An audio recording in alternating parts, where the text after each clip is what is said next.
Bapa di dalam surga, kami berterima kasih karena hari ini sekali lagi Tuhan membawa kami datang kembali, mendengarkan firman Tuhan, berbakti kepadamu, dan memuji dan berdoa dari berkat Tuhan. Kiranya Engkau sendiri bekerja, menggugah hati kami, membawa kami kembali kepada hadirat-Mu sendiri.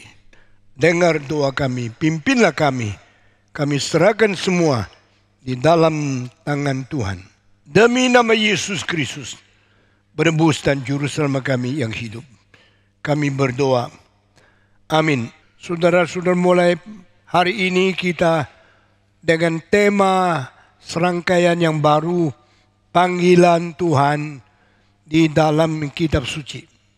Saudara-saudara, mari kita membaca pertama-tama dari kitab Kejadian, pasal yang ketiga. Kitab Kejadian, pasal yang kita membaca dari ayat pertama. Saya minta Pendeta Ivan Kristiono naik ke atas membacakan dari ayat pertama dan seterusnya kepada kami. Kita membaca bersama-sama dari ayat pertama. Adapun ular ialah yang paling cerdik dari segala binatang di darat yang dijadikan oleh Tuhan Allah. Ular itu berkata kepada perempuan itu, "Tentulah Allah berfirman, semua pohon dalam taman ini jangan kamu makan buahnya, bukan?" Lalu saut perempuan itu kepada ular, "Buah pohon-pohonan dalam taman ini boleh kami makan, tetapi tentang buah pohon yang ada di tengah-tengah taman, Allah berfirman, jangan kamu makan ataupun raba buah itu, nanti kamu mati." Tetapi ular itu berkata kepada perempuan itu, "Sekali-kali kamu tidak akan mati. Tetapi Allah mengetahui bahwa pada waktu kamu memakannya, matamu akan terbuka, dan kamu akan menjadi seperti Allah, tahu tentang yang baik dan yang jahat." Perempuan itu melihat bahwa buah pohon itu baik untuk dimakan dan sedap kelihatannya. Lagi pula pohon itu menarik hati karena memberi pengertian. Lalu ia mengambil dari buahnya dan dimakannya, dan diberikannya juga kepada suaminya yang bersama-sama dengan dia, dan suaminya pun memakannya. Maka terbukalah mata mereka berdua, dan mereka tahu bahwa mereka telanjang. Lalu mereka menyemat daun pohon ara dan membuat cawat. Ketika mereka mendengar bunyi langkah Tuhan Allah yang berjalan-jalan dalam taman itu pada waktu hari sejuk, bersembunyilah manusia dan istrinya itu terhadap Tuhan Allah di antara pohon-pohonan dalam taman. Tetapi Tuhan Allah memanggil manusia itu dan berfirman kepadanya, "Di manakah engkau?" Ia menjawab, "Ketika aku mendengar bahwa engkau ada dalam taman ini, aku menjadi takut karena aku telanjang. Sebab itu aku bersembunyi."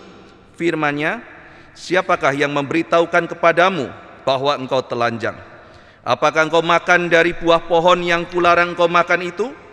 Manusia itu menjawab, "Perempuan yang kau tempatkan di sisiku, dialah yang memberi dari buah pohon itu kepadaku." Maka kian berfirmanlah Tuhan Allah kepada perempuan itu, "Apakah yang telah kau perbuat ini?" Jawab perempuan itu, "Ular itu yang memperdayakan aku, maka aku makan." Lalu berfirmanlah Tuhan Allah kepada ular itu, "Karena engkau berbuat demikian, terkutuklah engkau di antara segala ternak dan di antara segala binatang hutan. Dengan perutmu lah engkau akan menjalar, dan debu tanahlah akan kau makan seumur hidupmu. Aku akan mengadakan permusuhan antara engkau dan perempuan ini, antara keturunanmu dan keturunannya. Keturunannya akan meremukkan kepalamu, dan engkau akan meremukkan tumitnya." Firman-Nya kepada perempuan itu, "Susah payahmu waktu mengandung akan kubuat sangat banyak. Dengan kesakitan engkau akan melahirkan anakmu, namun engkau akan berahi kepada suamimu, dan ia akan berkuasa atasmu."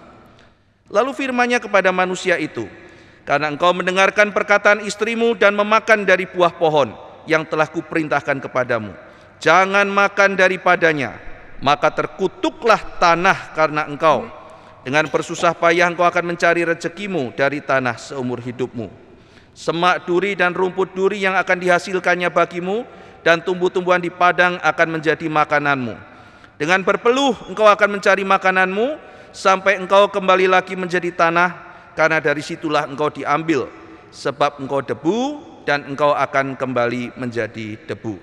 Pembacaan kitab suci sampai di sini. Terima kasih Saudara-saudara, kita baru dengar kisah permulaan bagaimana umat manusia mendengar panggilan Tuhan. Ini adalah kalimat pertama setelah manusia berdosa, Tuhan bicara sama Adam. Sebelumnya manusia dicipta dan ditaruh di Taman Eden. Tempat yang paling indah, tempat yang paling sempurna, yang boleh menjadi lingkungan hidup manusia pertama di dalam dunia ini. Sesudah itu Tuhan memberikan kalimat-kalimat untuk menjadi perintah pertama di dalam sejarah kepada manusia.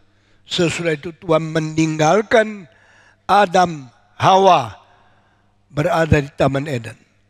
Saya kira tidak ada orang tidak pernah mengetahui tentang kisah ini yang tertulis di dalam Kejadian pasal 3. Apalagi orang Kristen yang sudah puluhan tahun mendengar firman, berpuluh-puluh kali kita sudah mendengar akan hal ini. Tetap hari ini kami mau memakai kisah yang tercantum di dalam pasal ketiga ini menjadi panggilan Allah kepada manusia yang pertama. Saya berulang-ulang memikirkan panggilan pertama dan seterusnya dimulai dengan kapan. Mungkin dimulai dari Abraham, dapat panggilan pertama, lalu berpisahlah seorang yang cinta Tuhan dengan dunia, mulai satu bangsa beriman di dalam sejarah. Tapi saya kira tetap tidak bisa pertama Abraham, tetapi pertama Adam. Kenapa pertama Adam? Karena Adam adalah wakil manusia yang pertama sebelum Kristus datang menjadi wakil umat manusia yang kedua. Dan Adam bagaimanapun menjadi nenek moyang pertama, segala pengaruh dari Adam, segala hukuman dari Adam, segala janji Tuhan dari Adam, segala nubuat mulai dari Adam. Ini adalah yang paling penting di dalam panggilan Tuhan kepada manusia. Manusia dicipta oleh Tuhan. Manusia dia dicipta bagi Tuhan. Dan manusia dicipta untuk memuliakan Tuhan dan akhirnya harus dipanggil, diselamatkan atau dihakimi dan dihukum selamanya oleh Tuhan. Saudara-saudara, Taman Eden sudah ada. Di situ seolah-olah tidak sempurna. Karena yang begitu sempurna, begitu indah, begitu lengkap, sudah disiapkan segala sesuatu di buku manusia. Mengapa di Taman Eden tidak dikasih kurungan yang paling lengkap, tidak dikasih pertahanan yang paling ketat? Mengapa Taman Eden adalah taman yang mungkin dimasuki oleh ular? Mungkinkah di dalam lingkungan yang begitu sempurna ada satu lowongan sehingga musuh Tuhan boleh masuk menggoda manusia yang dicipta oleh Tuhan, yang direncanakan di dalam rencana yang kekal Tuhan? Mengapa Taman Eden boleh ada ular? Banyak orang menanya pertanyaan ini. Kenapa Tuhan tidak menciptakan tempat yang paling sempurna untuk selama-lamanya? Kenapa Tuhan menciptakan Taman Eden yang bisa dimasuki oleh ular, memberikan lowongan kepada kesempatan musuh untuk melawan, menggoda, mencobai manusia? Saudara-saudara, di dalam khotbah saya mengenai Yesus dicobai oleh iblis, saya menyisipkan satu kalimat, manusia tidak boleh tidak ada ujian dari Tuhan. Manusia juga tidak boleh tidak ada pencobaan dari setan. Karena manusia dicipta di tengah-tengah sesuatu proposi, sesuatu identitas, sesuatu tempat yang bersifat netralitas. Manusia dicipta di antara daging dan roh. Manusia dicipta di tengah sementara dan kekekalan. Manusia dicipta di antara bumi dan surga. Manusia dicipta di tengah jahat dan baik. Manusia dicipta di tengah-tengah setan dan Allah. Inilah posisi manusia yang begitu rumit, yang begitu kontradiktif, yang begitu paradoks. We are created between good and evil, temporality and eternity. We are created between body with material and our soul with the spiritual. We are created into good and evil. We are created between God and Satan. Mengapa manusia dicipta begitu rumit? Begitu beda dengan segala ciptaan lain. Kita berbeda dengan malaikat di atas kita. Kita berbeda dengan binatang di bawah kita. Kita berbeda dengan materi yang hanya sementara. Kita berbeda dengan roh murni yang kekal. Tetapi kita bergabung di dalam kedua dunia yang berbeda ini.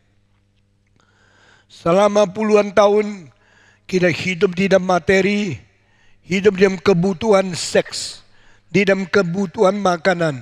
Sehingga saben hari kita harus makan 3 kali. Berpuluh-puluh tahun kita memerlukan seorang pasangan, istri akan suami, atau orang tidak cari pasangan sementara pelacur. Kita tidak bisa hidup sendiri. Kita tidak hidup tanpa makanan. Kita tidak hidup tanpa seks. Begitu rumit, begitu kontradiktif, begitu paradoksikal. Itulah human being, itulah human life. Itulah sebab kita mungkin hidup secara sukses melalui peperangan, melalui mempertahankan kerohanian iman kita, dan melalui perjuangan melawan segala penggodaan, segala pencobaan, segala tipu muslihat daripada setan, dan segala jerat yang ingin menjatuhkan kita ke dalam kejatuhan. Saudara-saudara, what is the meaning of life? Why we are created this way? Why we have to go through the living of a body bounded in the spirit, and we are living in temporality, facing the responsibility of spiritualitas. Saya terus ngomong ini saja tidak habis-habis. Manusia terlalu rumit, tapi manusia kelihatan terlalu sederhana. Hidup seperti binatang, seenaknya engkau pilih apa yang engkau mau lakukan, sesuai itu mati. Manusia begitu sederhana? Tidak. Manusia begitu rumit? Iya. Manusia begitu konflik? Memang.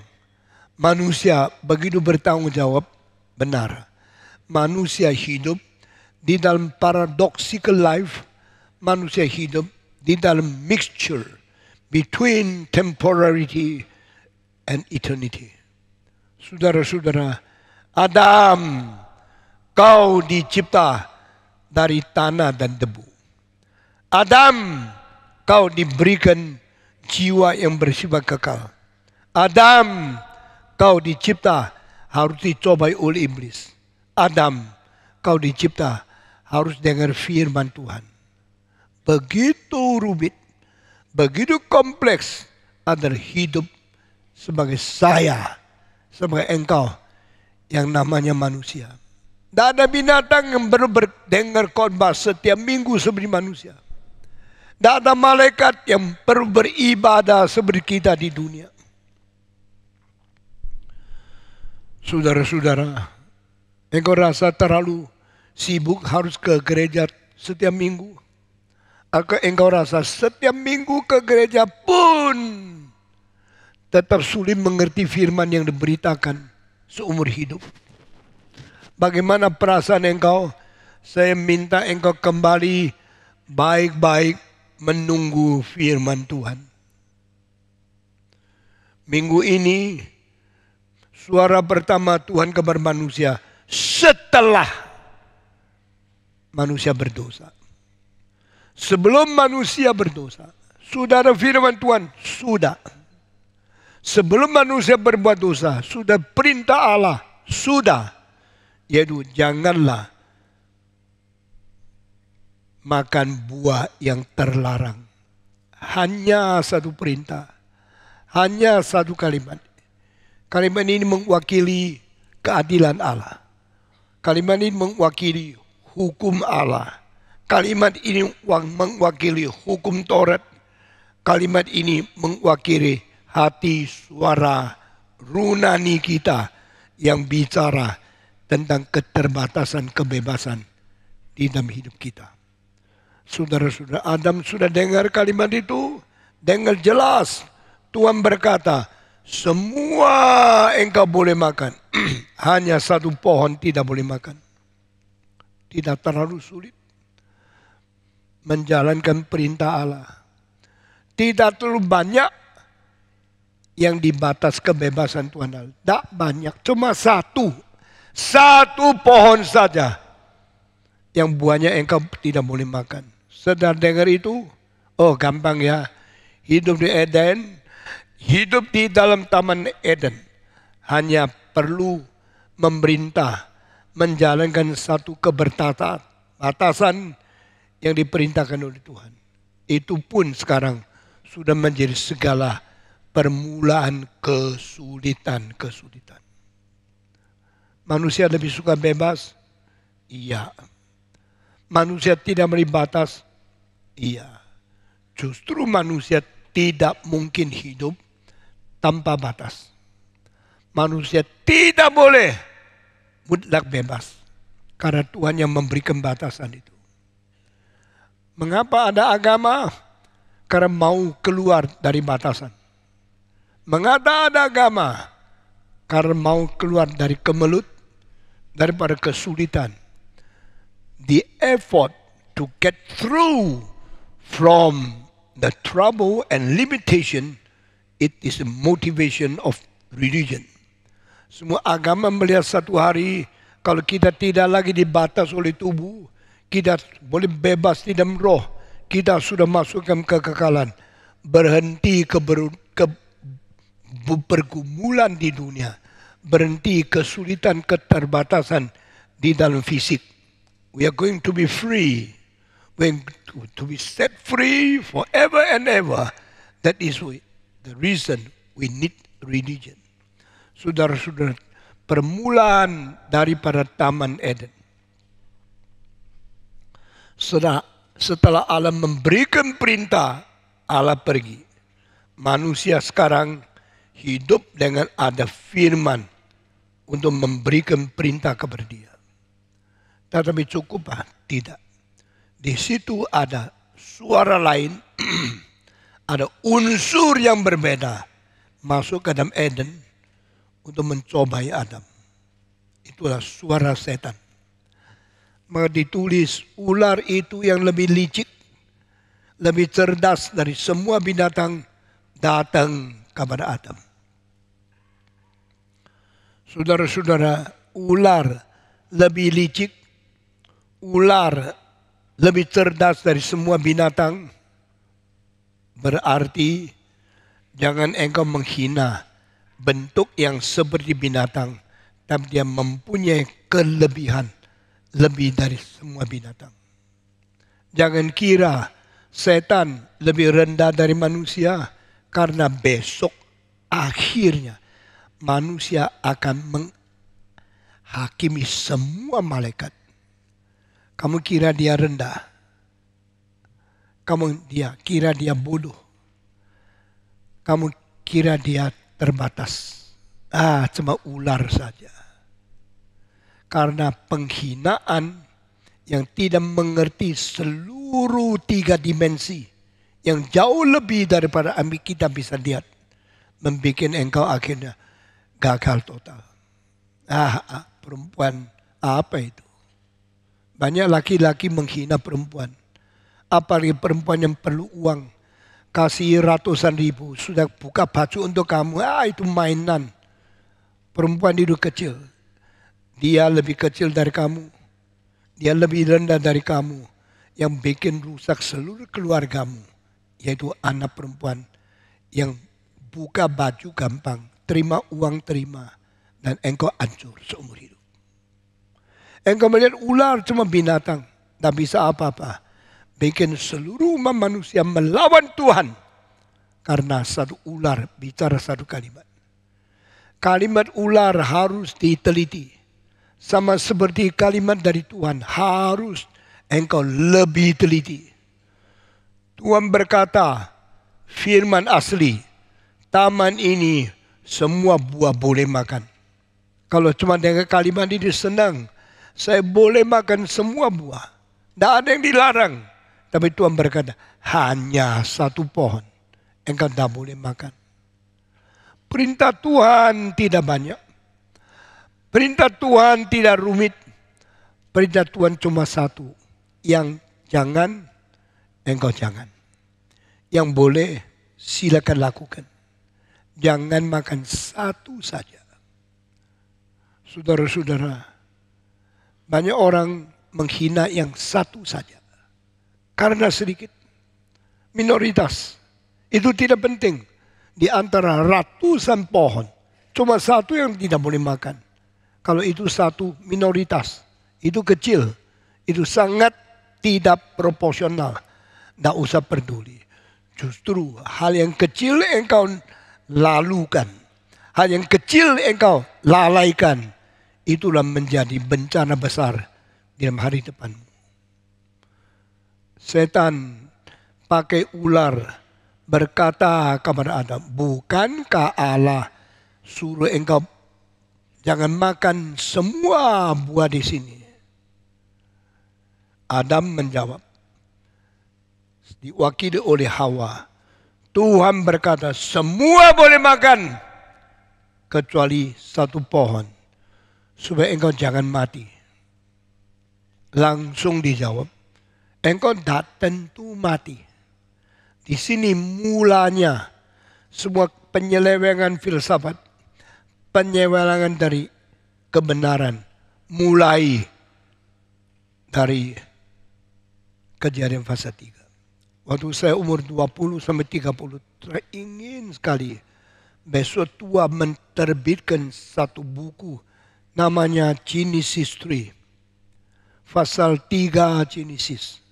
Lalu di situ saya memikirkan bagaimana mengisi buku itu. Karena skeptisisme mulai dari pasal 3.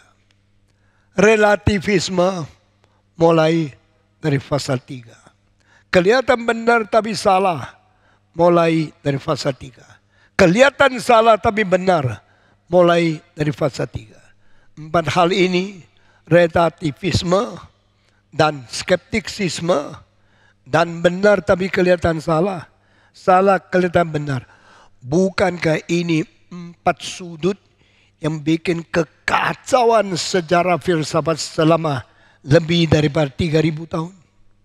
Saudara-saudara, kita tidak habis-habis belajar filsafat, tidak ngerti. Seperti iya, seperti tidak. Seperti tidak, seperti iya. Kita lihat semua filosof yang ditulis semua masuk akal, tapi semua salah. Kita melihat begitu banyak teologi, kelihatan salah, semua betul. Yang betul kelihatan salah, yang salah kelihatan betul. Bukankah ini terbukti di dalam studi kita tidak habis-habis? Saya sudah kecimpung di dalam mempelajari dan juga mengajar filsafat lebih 50 tahun. Dari umur 20, saya sudah mencintai, mensukai teori-teori dari filsafat. Sampai sekarang umur 80. Saudara-saudara, saya sudah mendidik murid-murid yang pernah belajar filsafat dan pernah belajar teologi di bawah saya lebih dari 5.000 orang.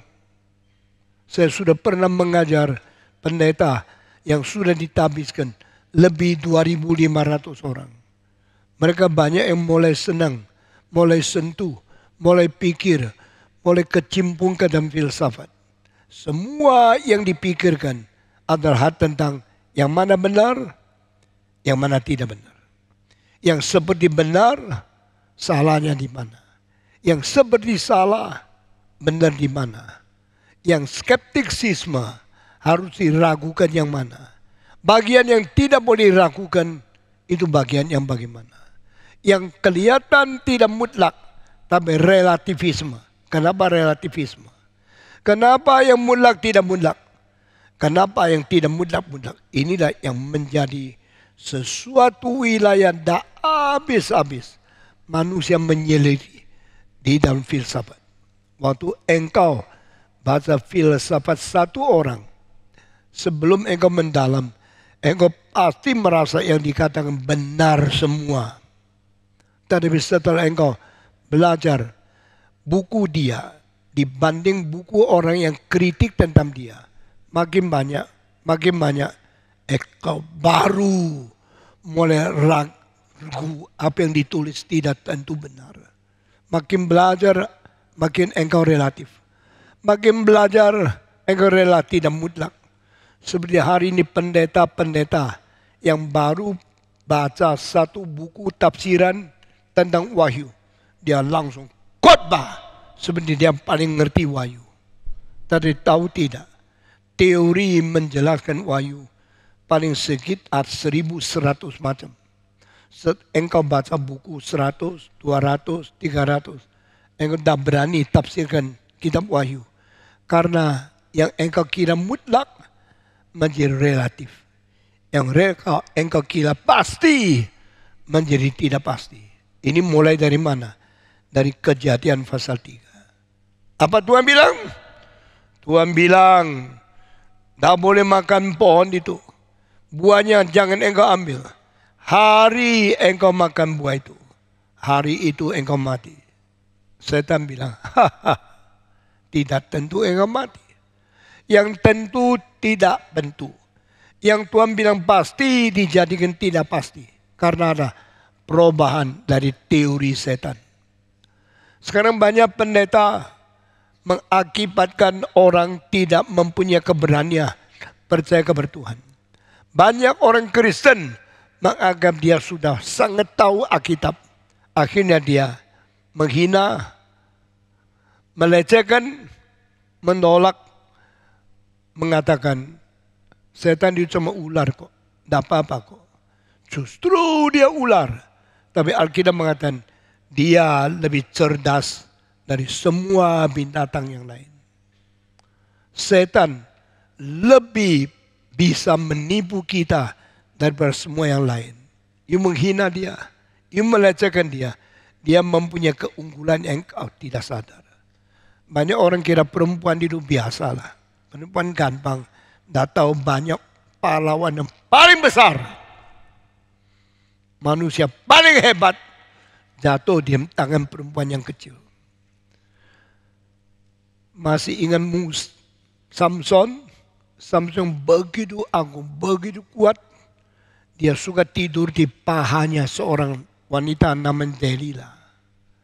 Wanita orang kafir yang tidak disunat. Wanita orang kafir yang tidak kenal Torah Tuhan. Mungkin menjatuhkan ke Kristen, menjatuhkan anak Tuhan. Mungkin karena dia di dalamnya ada ular yang lebih cerdas yang lain. Karena paras muka yang cantik, banyak laki-laki mulai tidak pendirian. Karena tubuh yang mengiurkan, banyak laki-laki tidak menjaga seks dengan baik. Yang kau hina, yang kau anggap remeh, itulah mungkin mengandung bahaya yang hancurkan kau, hancurkan hari depanmu, hancurkan rencana Tuhan yang besar. Baru-baru ada seorang laki-laki baru menikah tidak lama. Bicara sama perempuan yang lain. Nyonya saya tidak bisa puaskan saya. Dia mulai buka lowongan kepada wanita yang bukan nyonyanya. Saudara dengar ya, kalau kau sudah nikah, mulutmu tidak boleh bicara kalimat kepada siapapun, nyonya saya kurang memuaskan aku. Kalau hari ini tidak puaskan aku, berarti di dalam mungkin 3 bulan, mungkin 6 bulan, engkau robah sikap, engkau belajar teknik, dia akan memuaskan engkau luar biasa. Tetapi satu kali engkau bicara sama perempuan lain, nyonya aku tidak memuaskan aku, engkau buka jalan seperti gerbang yang besar untuk air bah, untuk air banjir yang tidak habis-habis masuk ke rumahmu, menghancurkan segala kegiatan untuk keluargamu. Dia berjanji kalau mungkin saya ketemu kamu, saya akan puaskan kamu. Ini kebodohan yang luar biasa besarnya. Laki-laki yang pernah janji sama perempuan, aku mencintai engkau selama-lamanya. Sekarang bicara sama orang lain, ini tidak puaskan aku dan saya akan puaskan kamu. Saudara-saudara, setan tidak membiarkan kalimat itu berhenti di situ. Meskipun engkau bisa menyesal, engkau tidak bisa tarik kembali. Engkau bisa tutup mulut, mulai hari ini tidak ngomong lagi. Tapi kebocoran itu sudah bikin setan, bikin air bah yang akan menelan habis dan akan menghancurkan keluargamu. Saudara-saudara, setan berkata kepada Hawa, coba makan. Coba makan yang Tuhan larang. Ini berarti ada tantangan terhadap firman yang sudah disahkan Tuhan kepada engkau. God once told me, do not eat. Satan say, try it. Setan berkata yang berlawan kabar Tuhan. Kalau dunia ini tidak ada teori yang bertolak belakang, tidak ada pencobaan. Kalau engkau sudah dengar firman Tuhan, ada suara lain yang menolak, berarti pencobaan itu memang faktual. Pencobaan itu pasti terjadi kerusakan di dalam dirimu. Waktu setan bilang begini, lalu Adam Hawa dengar, apalagi ya, apa yang mau dikatakan setan?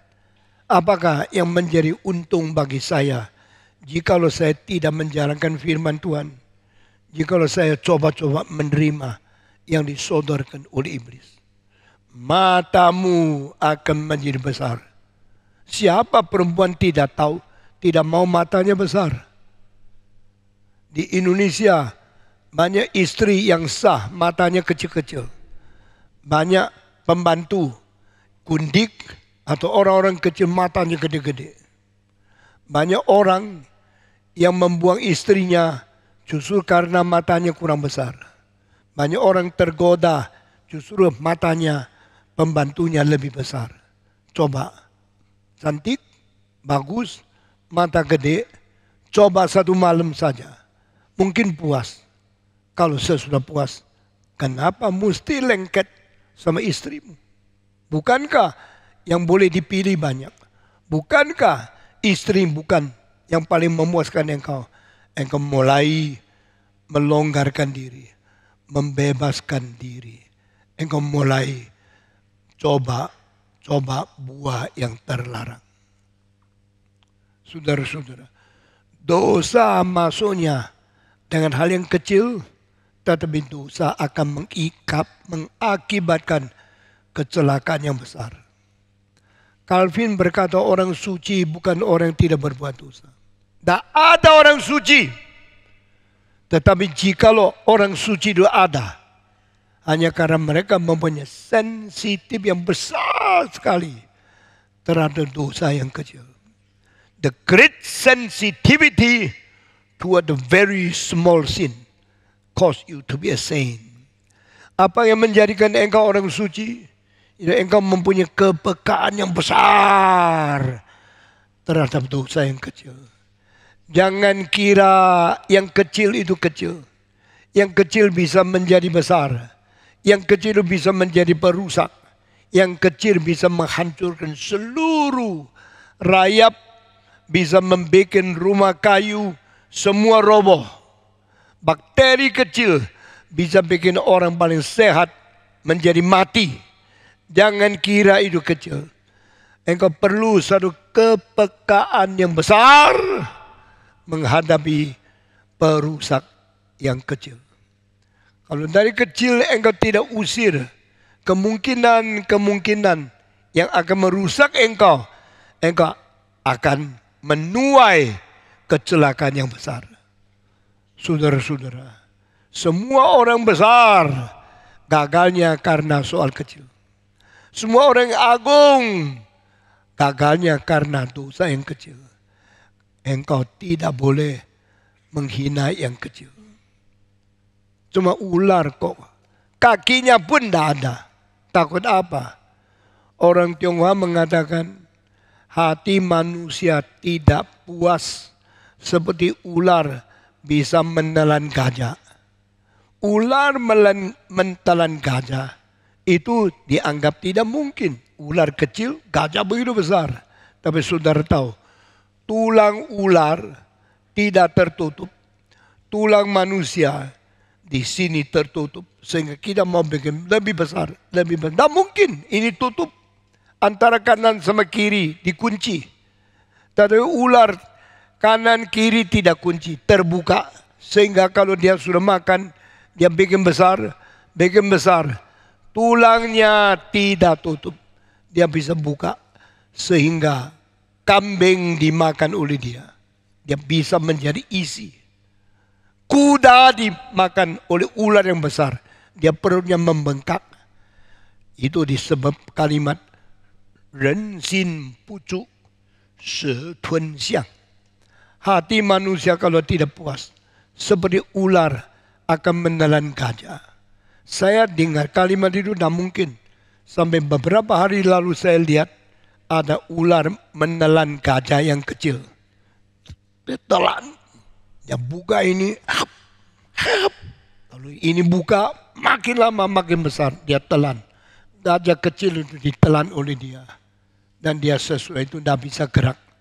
Karena terlalu besar makanan di dalam. Tapi dia punya tulang balik. Mengikat dengan kekerasan. Berak. Mematahkan semua tulang dari kambing, dari sapi yang kecil, dari gajah. Sampai akhirnya semua hancur. Pelan-pelan dia tidur setengah tahun, tidak bergerak. Pelan-pelan menyelesaikan makanan yang sudah ditelan oleh dia. Sampai yang makan di dalam hancur semua. Dia tetap tidur. Sampai dia sembuh kembali, dia jadi ular biasa lagi. Saudara-saudara, menakutkan. Alkitab tidak pakai binatang lain. Alkitab pakai ular itu. Dengan istilah lebih cerdas. Atau bahasa Tionghoa, lebih liku-liku. Lebih licik daripada binatang-binatang yang lain. Licik bagaimana? Merubah firman Tuhan. Banyak orang Kristen jatuh di dalam dosa. Karena dia tidak sadar. Khotbah yang dia dengar sudah dirubah. Roda apa? Dari pasti menjadi tidak pasti. Dari mutlak menjadi tidak mutlak. Dari yang pasti mutlak dijadikan yang relatif dan tidak mutlak. Apakah Tuhan berkata? Tuhan berkata, jangan makan buah terlarang dari pohon itu supaya engkau tidak mati. Setan langsung merubah. Masakan Tuhan berkata itu? Dari Tuhan berkata, benarkah Tuhan berkata? Skeptisisme mulai sini. Dari Tuhan bilang engkau pasti mati. Menjadi diganti. Dan tentu engkau mati. Kalau dah tentu mati, berani. Kalau tentu mati, takut. Manusia takut mati. Sehingga dia hati-hati. Kalau engkau tabrak mobil, mungkin mati. Setirnya hati-hati. Kalau engkau tidak tentu tabrak, berani sembarangan. Kalau engkau bilang ini pasti mati, engkau wanti-wanti. Kalau engkau tahu ini tidak pasti mati, engkau sembarangan coba. Banyak orang coba pelacur. Banyak orang coba narkoba. Banyak orang coba berjudi. Permulaan cuma sedikit. Saya cuma judi pakai 50.000 kok. Sebentar jadi 100.000, 200, 3.000. Pelan-pelan menjadi 1 juta, 2 juta. Pelan-pelan menjadi ratusan juta, 1 miliar. Mulai dari kecil karena dah tentu mati kok. Setan begitu pintar merubah apa yang dikonfirmasi oleh Tuhan menjadi apa yang diragukan oleh dunia. Setan begitu pintar coba menjadikan yang sudah pasti menjadi tidak tentu pasti. Tidak usah takut. Maka engkau berani berdosa. Kemarin kemana lu? Kemarin dulu kemana? Engkau kenapa pergi tempat pelacur? Engkau mau coba kan? Apa itu seks? Saya sudah umur 30, belum tahu seks. Terlalu ketinggalan. Coba panggil seru perempuan. Kasih 2 juta. Dia buka baju. Coba-coba. Oh ini perempuan. Saya mau menikmati. Saya mau tahu enaknya. Masakan tidak ada perempuan yang bisa menjadi istrimu? Masakan tidak ada perempuan yang mungkin engkau nikmati? Engkau harus cari orang yang bukan dijanjikan oleh Tuhan. Orang yang tidak disediakan oleh Tuhan. Untuk melampiaskan nafsumu yang sebenarnya boleh dialihkan hanya di dalam seks yang benar. Saudara-saudara, saya tidak percaya ada perempuan yang tidak mungkin memuaskan laki-laki. Saya percaya mesti belajar. Belajar dengan teliti. Akhirnya mempunyai kemungkinan puas dengan istri sah. Tak perlu engkau coba perempuan yang lain. Saya percaya kalau engkau coba-coba perempuan lain. Sesudah engkau coba berpuluh-puluh. Tetap tidak puas. Tak ada hari depan untuk kamu. Kalau suami istri tidak bisa puas. Saat sabar, tunggu. Pada hari kepuasan sudah tiba. Engkau akan menikmati begitu sempurna dan bersyukur kepada Tuhan karena engkau belum jatuh ke dalam dosa. Saudara-saudara, coba dulu. Ini buah yang terlarang. Lihatnya enak loh. Jadikan makanan itu cocok loh. Sesuai dengan nafsuku saya ingin loh. Kalimat-kalimat seperti ini. Seperti Hawa. Lihat buah yang bagus. Enak untuk makanan. Cocok untuk saya. Petik. Gigit. Makan. Aduh. Enaknya. Sesudah itu. Never return to the original. Engkau tidak mungkin kembali lagi kepada asalmu. Satu kali perempuan buka baju. Menjadi bukan lagi perawan. Engkau tidak mungkin kembali menjadi perawan lagi. Karena engkau telah berani melanggar. Mencobai kali pertama dengan gampang buka celanamu untuk orang yang bukan Tuhan siapkan kepada kamu. Habis. Engkau tidak mungkin jadi perawan lagi. Tuhan sudah memberikan tanda, memberikan batas, memberikan sesuatu perbatasan supaya engkau tidak langgar. Engkau langgar. Engkau mau kembali lagi, no way. Engkau menjadi utuh lagi, tidak bisa. Saudara-saudara, Adam Hawa jatuh. Setelah Adam Hawa jatuh, lalu mereka tetap hidup di Taman Eden. Lingkungannya sama. Apa yang dicipta Tuhan sama. Perasaannya beda. Perempuan yang sudah kehilangan keperawanan. Mukanya sama, senyumnya sama, tubuhnya sama, tapi perasaan sudah lain. Karena engkau sudah dirusak, engkau sudah diganggu, engkau sudah melewat batas. Maka engkau sekarang mempunyai relasi yang tidak lagi seperti dulu. Kabar Tuhan. Dulu Tuhan itu Allahmu, penciptamu, pengisi kebutuhanmu, pemberi firman, dan pemelihara hidupmu. Dia pernah memberikan pengajaran, dia pernah memberikan perbatasan, dia pernah memberikan perintah supaya engkau jaga. Jangan makan yang terlarang. Sekarang dia diam karena engkau melanggar. Bukan Tuhan yang membuang kita. Bukan Tuhan yang melupakan janjinya. Bukan Tuhan yang melanggar hukumnya. Tapi Tuhan setelah memberikan firman-Nya, Dia memberi kebebasan kepada kita. Kita yang melanggar hukum. Kita yang melawan kehendak-Nya. Kita yang menjadi illegal, berbuat dosa. Lalu Tuhan diam. Sesudah diam apa terjadi? Sejahtera hilang. Sentosa tidak ada. Perdamaian diganggu. Engkau tidak tahu bagaimana. Engkau bilang, saya mau seperti dulu. Jalan-jalan dengan nyonya. Saya menikmati alam semesta. Saya menikmati lingkungan Taman Eden yang Tuhan sudah cipta bagi saya. Adam, Hawa berjalan-jalan di taman. Mendadak dengar satu suara, Adam, di manakah engkau? Where are you, Adam? Suara yang seolah-olah menggetarkan hati. Suara yang kelihatan kurang puas dan gelisah. Suara dari Tuhan yang mengandung sesuatu penuntutan. Sekarang didengar oleh Adam. Mengapa suara Tuhan menjadi menakutkan? Mengapa suara Tuhan menggetarkan? Apakah Tuhan memang menakut-nakuti saya? Apakah Tuhan memang mau mencari dan menghakimi saya?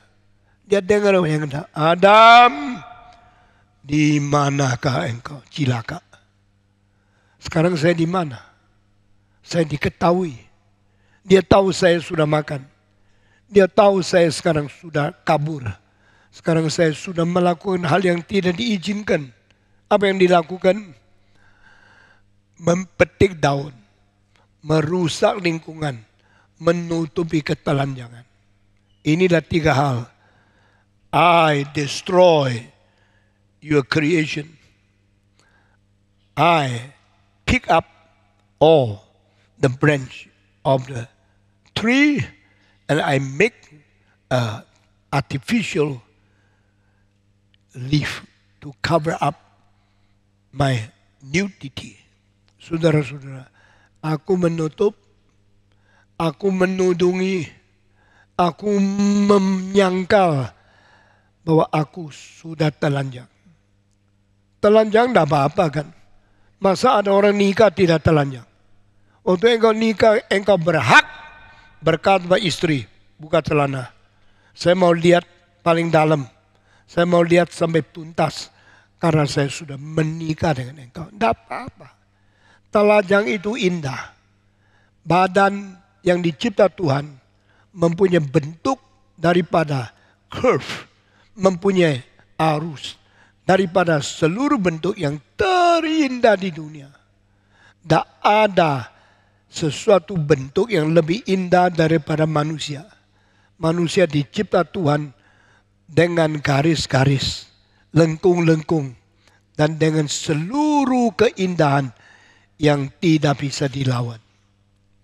Michelangelo berkata, the greatest art is human body. Tubuh manusia itu seni yang tertinggi. Tubuh laki-laki, sifat jantannya, kegagahannya, spir-spirnya, tubuhnya menyatakan keberanian, kegagahan, kejantanan yang tidak mungkin lebih indah dari itu. Setiap manusia laki-laki itu satu barang seni yang gagah, yang berkuasa, yang membuat orang percaya ada kekuatan, ada kepercayaan diri dalam dirimu. Human body as a male contain the most powerful, the most dignity, the most glory of male type di dalam seni.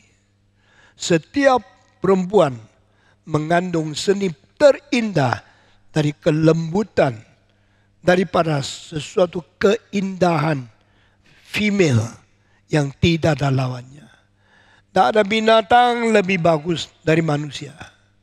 Tidak ada bentuk lebih indah dari tubuh manusia. Laki-laki diciptakan Tuhan dengan bentuk kepriaan yang paling gagah. Perempuan dicipta oleh Tuhan dengan bentuk wanita yang paling seni, yang paling indah. Itu sebab waktu engkau nikah, silakan tuntut nyonyamu telanjang. Waktu engkau menikah, silakan buka pakaian suamimu supaya telanjang. Dan engkau boleh menikmati semutlak-mutlaknya, setuntas-tuntasnya ketelanjangan itu. Tetapi ketelanjangan itu bukan disadari oleh manusia karena nikah, karena dosa.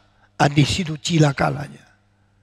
Apa bedanya menikmati ketelanjang seorang pasang yang setelah nikah sama menikmati ketelanjang seorang pria yang di luar pernikahan? Saudara-saudara, di dalam pernikahan ada kesucian, kepuasan, kepunyaan saya yang tidak boleh diganggu oleh orang lain. Tetapi kepuasan melihat pria yang bukan suamimu, melihat wanita yang bukan istrimu, karena uang, karena seks. Di dalam melihat keindahan itu ada teguran, ada penyesalan, ada kesedihan. Karena engkau menikmati secara tidak sah. Saudara-saudara, tidak ada orang berani menuding. Kenapa lu suruh suamimu telanjang? Kalau dia nikah, dia sedang menikmati sesuatu yang diciptakan oleh Tuhan. Dia sedang mengalami sesuatu kenikmatan yang diperbolehkan oleh Tuhan. Dia tidak salah. Tetapi kalau di luar nikah, engkau minta orang telanjang, engkau buka pakaian wanita yang orang lain, engkau langsung ditegur. Meskipun badan nikmat, jiwa menegur, jiwa menyesal. Dan engkau akan menerima teguran dan menerima siksaan jiwamu yang tidak beres. Saudara-saudara, Adam Hawa pertama kali melihat telanjang di dalam apa? Bukan di pernikahan. Adam tidak menikmati istrinya waktu nikah. Istrinya tidak menikmati suami waktu nikah. Tapi setelah berbuat dosa, melanggar hukum Tuhan, setelah mereka memetik buah yang terlarang, makan, berikan kepada suami, langsung lihat sendiri telanjang. Kenapa? Perkataan Tuhan tidak berhasil. Perkataan setan berhasil. Dengar kalimat di bawah ini. Jikalau engkau terus dengar firman Tuhan setiap minggu, tapi rasa firman Tuhan kosong. Tapi engkau dengar gangguan dari pelacur atau dari orang jahat yang suruh engkau berdoa, engkau rasa puas, engkau sedang mengalami kebahayaan yang engkau tidak lihat. Jikalau engkau merasa firman Tuhan kau sepoh, firman Tuhan kau saya bosan, tapi kalimat dari buku-buku yang jelek sangat merangsang, sangat menyenangkan. Engkau sedang menerima pencobaan dari iblis. Saudara-saudara, Tuhan berkata makan engkau akan mati. Bosan saya dengar kalimat Tuhan terus. Makan mati, makan mati. Kalimat setan, makan, matamu akan menjadi besar. Langsung menjadi besar. Siapa sih perempuan yang tidak suka matanya menjadi besar? Apalagi kalau memang dilahirkan dengan mata yang sipit. Banyak orang bersetubuh dengan pembantunya. Karena pembantu lebih rendah, tapi mata lebih besar. Nyonya lebih anggun, tapi matanya kecil. Pelacur lebih menarik karena mata lebih besar. Suami dan istri resmi selalu mempunyai keadaan kurang memuaskan. Saudara-saudara, kalimat Tuhan membosankan. Kalimat iblis menggairahkan. Ini satu fakta yang kita mengalami. Apalagi sudah Kristen lama, engkau rasa apa gunanya dengar khotbah? Dengar khotbah setiap minggu seperti sama.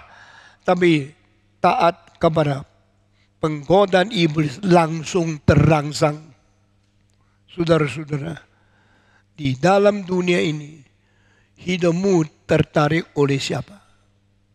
Di dalam dunia ini, gairahmu dirangsang oleh siapa?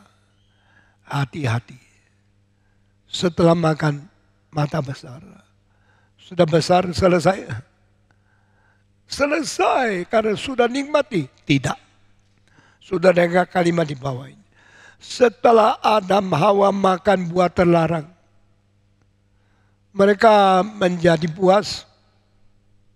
Dengar, mereka mulai melihat jelas cantiknya, indahnya ciptaan Tuhan sebagai laki-laki.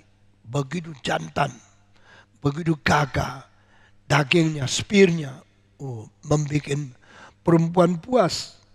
Sedangkan laki-laki melihat perempuan, payudaranya, pantatnya, tubuhnya, kakinya, begitu halus, begitu licin, begitu indah, memuaskan. Tapi bedanya di mana? Waktu mereka melihat keindahan yang dicipta oleh Tuhan melalui perbuatan dosa, mereka sambil takut, sambil tahu bersalah, hati menegur diri. Lain dengan orang yang menikah sah, waktu melihat istrinya telanjang, kepuasannya itu dijamin oleh kepemilikan yang sah. Kamu sekarang milik saya. Tubuhmu hanya disentuh oleh tangan saya. Saya puas dengan engkau. Meskipun engkau tidak sempurna seperti model atau seperti malaikat. Tapi engkau punya saya. Saya yang boleh berhak memegang, yang boleh memeluk, yang boleh setubuh dengan engkau. Keadaan berhak menyentuh, mentiduri, dan berseks dengan dia. Bahkan engkau rasa inilah berkat Tuhan. Saudara-saudara, Adam Hawa sudah selesai, sudah puas? Tidak. Mereka melihat badannya bagus. Ketelanjangan itu sudah begitu faktual. Tetapi ditambah dengan kutukan, ditambah dengan peringatan, kematian akan tiba. Semua daripada nubuat Tuhan sekarang mewujud dan mereka dalam ketakutan. Waktu Tuhan tanya Adam, di manakah engkau? Jawabnya, saya berjalan di tengah taman, mendengar suaramu, saya menjadi takut. Loh, kenapa dengar suaraku menjadi takut? Saudara-saudara, anak-anak, kenapa takut papa? Tidak benar. Kenapa anak-anak takut guru? Tidak benar. Karena istri takut suara suami. Tidak benar. Suara suami harus menyenangkan. Suara guru harus menenangkan. Suara papa mama memberikan keamanan. Bukan memberikan ketakutan. Jikalau anak dengar papa suaranya dia takut. Jikalau murid dengar suara dari guru dia takut. Jikalau pemerintah memberikan perintah, rakyatnya takut. Itu berarti relasi sudah rusak. Itu namanya tidak normal. Abnormalisasi relasi antara yang jadi tuan dan yang menjadi budak. Yang menjadi suami dan yang menjadi istri. Yang menjadi orang tua dan menjadi anak-anak. Yang menjadi murid dan yang menjadi guru. Yang menjadi pemerintah dan yang menjadi rakyat. Biarlah dunia harmonis. Biarlah masyarakat damai. Jikalau relasi semua benar. Berapa tahun ini saya sangat bersyukur kepada Indonesia. Dengan Indonesia, saya bersyukur kepada Tuhan. Saya harap semua suami istri damai. Saya harap semua guru murid damai. Saya harap semua mahasiswa sama yang kuliah damai. Saya harap semua pemerintah sama rakyat damai. Saya harap komunitas semua damai. Saudara-saudara, kenapa? Di manakah engkau? Dijawab, saya berjalan-jalan di taman. Dengar suaramu saya takut. Istilah takut pertama kali muncul di Kejadian pasal 3. Itu tidak normal. Itu tidak boleh. Biar anakmu tidak takut kamu. Mungkin tidak. Biar istri tidak takut kamu. Mungkin tidak. Ada papa yang badannya gede, anaknya kecil-kecil. Tapi anak tidak takut papa karena gedenya papa. Bukan mau melukai anak. Spear yang begitu besar bukan mau memukul anak. Dia menjaga. Dia memelihara. Dia mencintai anak. Cintailah anakmu, cintailah istrimu, cintailah muridmu, cintailah pegawaimu, cintailah orang yang mengikut kamu di dalam masyarakat di mana engkau menjadi pemimpin, engkau menjadi ayah, engkau menjadi suami, engkau menjadi guru, engkau menjadi dosen, engkau menjadi profesor. Biar mari kita menciptakan masyarakat yang harmonis, karena itu diciptakan oleh Tuhan. Tetapi Tuhan harus tanya, Adam, di manakah engkau? Hari ini saya bicara lagi 10 menit saya berhenti. Udah Allah bicara sama Adam, di manakah engkau? Saya mau tanya kira-kira suara bagaimana? Di manakah Adam? Aduh, saya kelupaan kamu. Saya kehilangan kamu, saya cari kamu loh. Apakah Tuhan tidak tahu Adam di mana? Bukan. Apakah Tuhan gelisah kehilangan Adam? Bukan. Apakah Tuhan tidak bisa lagi kontrol Adam sehingga dia mau cari di mana Adam? Di luar kontrol dia. Bukan. Suara Tuhan bicara sama Adam, di manakah kamu? Itu suara yang tegas. Suara yang tuntut. Suara yang menghakimi. Di manakah kamu? Adam. Saudara-saudara, di dalam khotbah, nada suara tidak boleh sembarangan. Sama-sama di dalam pergaulan, nada dan suara tidak boleh sembarangan. Di mana kamu ya? Bukan. Di mana kamu? Berarti tuntutan Tuhan datang kepada panggilannya. Mengapa Tuhan panggil seorang harus pakai nada tuntutan? Karena memang diciptakan relasi yang harus bertanggung jawab. God created us, relate with us, with the possibility of responsibility in relativity. Dengar kalimat ini, di dalam relasi Allah sama manusia, Tuhan ciptakan identitas yang harus bertanggung jawab kepada Tuhan. God create our relativity with the responsibility because we are created for Him, through Him, by Him. Kita diciptakan bagi Allah. Kita diciptakan untuk Allah. Dan kita diciptakan melalui Allah. Bagi Allah tujuan, oleh Allah sumbernya. Bagaimana kita harus bertanggung jawab. Itu tanggung jawabnya. Itu sebab Allah menanya, di manakah engkau? Kalimat ini bukan main-main. Kalimat ini bukan cari tahu. Kalimat ini adalah penuntutan peneguran yang mempunyai sifat penghakiman. Now tell me, where are you? Adam, di manakah engkau? Kalimat ini mengandung 3 subtopik yang kecil. Di dalam pertanyaan di manakah engkau, mempunyai topik kedua di dalam pertanyaan besar, 3 segi. Seharusnya engkau di sinikah?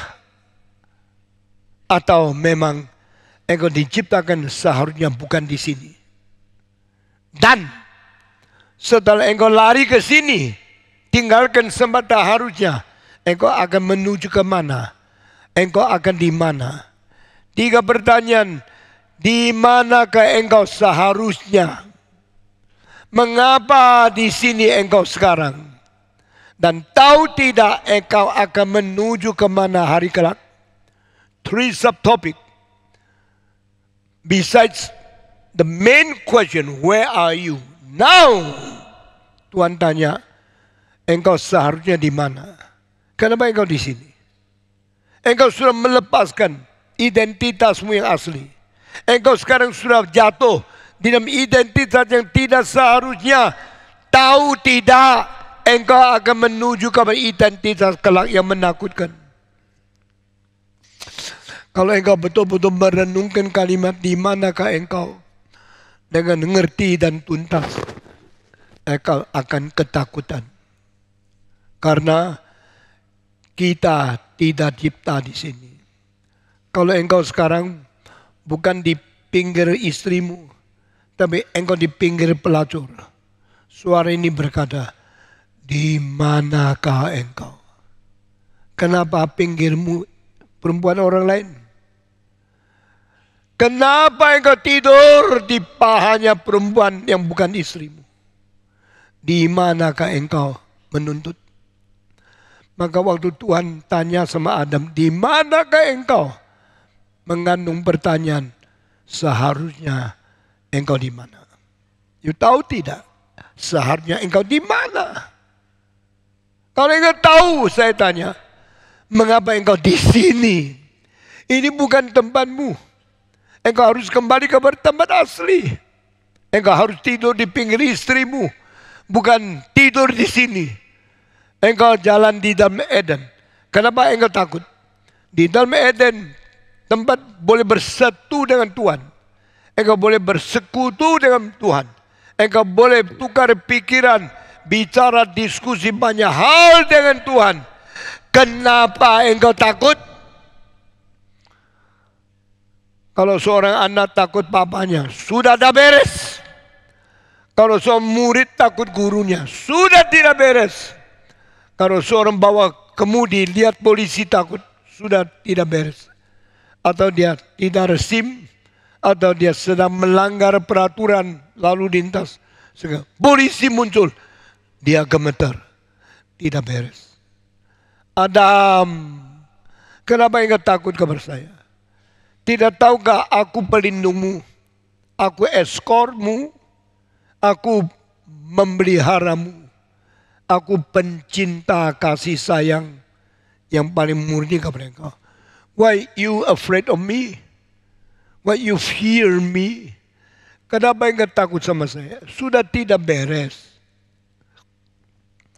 Maka pertanyaan, di manakah engkau, harus dijawab dengan, saya akan melindungi, akan memproteksimu, akan menghiburmu, memberikan kepuasan sepenuhnya kepadamu, membawa engkau kembali kepada asal. Di manakah engkau? Kalimat ini mengandung 3 unsur. Pertama, seharusnya engkau di sini. Kedua, mengapa engkau di sini? Ketiga, tahu tidak sini akan membawa engkau ke sana yang tidak mungkin bahagia untuk selama-lamanya. Where are you now, Adam? Do you know you have been removed from the original identity? Do you understand? You are now in your dangerous point of your situation. Do you know it will be more dangerous, more difficult, and more terrible future with the result of being here now. Sekarang engkau di sini, hari depan akan lebih menakutkan, lebih bahaya, lebih sulit, lebih dihakimi, lebih cilaka, karena engkau akan binasa selama-lamanya. Karena engkau sekarang di sini. Where are you now? Mengandung tiga unsur ini. Seharusnya engkau di sini. Engkau sudah salah di sini. Engkau kalau tidak bertobat, engkau makin susah hari depan di tempat yang binasa. Saudara-saudara, panggilan Tuhan ada panggilan yang mau manusia kembali kepada kebenaran. Yang manusia ingat identitas asli. Apakah kesulitan manusia di seluruh dunia untuk manusia sekarang? Saya tanya, apakah kesulitan manusia abad 21 sekarang? Saya minta seorang naik ke atas. Hendra, naik ke atas. Coba jawab saya. What is the greatest difficulty and the most dangerous crisis in human 21st century? Abad ke-21, apa kesulitan dan bahaya paling besar untuk umat manusia? Manusia kehilangan pijakan kepastian. Manusia kehilangan Pijakan untuk kepastian. bisa. Kehilangan pijakan. Pijakan apa itu artinya? Tempat berdiri untuk kepastian. Nah, kalimat dengar ya. Manusia kehilangan tempat pendirian yang pasti. Jadi manusia sekarang hidup, tidak tahu mau kemana gitu. Ya, manusia hanya meraba-raba dan menafsirkan. Coba-coba, lihat-lihat, raba-raba, karena tidak tahu apa itu kepastian. Kenapa begitu ya? Ya, Alkitab mengatakan manusia lepas dari sumber kebenaran. Manusia lepas dari Tuhan. Ya, dari sumber kebenaran. Sumber kebenaran. Akhirnya dia tidak ada pasti. Tidak ada kepastian. Dia ragu-ragu. Dia meraba-raba. Kesulitan terbesar manusia bukan saja abad 21. Dari abad ke abad. Kehilangan identitas. Kehilangan pendirian. Kehilangan kepastian. Sehingga pertanyaan ini bukan pertanyaan kuno. Ribuan tahun yang lalu di Taman Eden, Tuhan tanya sama Adam, masih dipakai khotbah untuk hari ini? Patung terlalu kuno, patung terlalu kolot.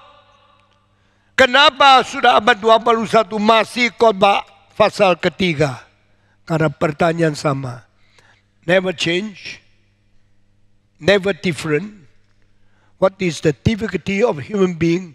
Even in 21st century is we lost identity. Manusia kehilangan identitas. Manusia kehilangan pendirian. Manusia kehilangan pastian hidup karena meninggalkan Tuhan. Thank you very much. Itu sebab Tuhan tanya Adam, di manakah engkau? Minggu depan saya akan meneruskan 3 hal ini. The subtopic in this question, where should we be? Why we are here? What will be next crisis and danger for us? Mari kita berdoa. Bapa di dalam surga, berkati apa yang sudah kami terima pada hari ini. Panggilan Tuhan yang mau membawa kami kembali. Biar Tuhan menggugah dan membangunkan rohani kami. Sehingga kami tidak terus tertidur. Kami tidak terus menipu sendiri. Kami harus cepat bangun. Cepat sadar. Dengar doa kami Tuhan.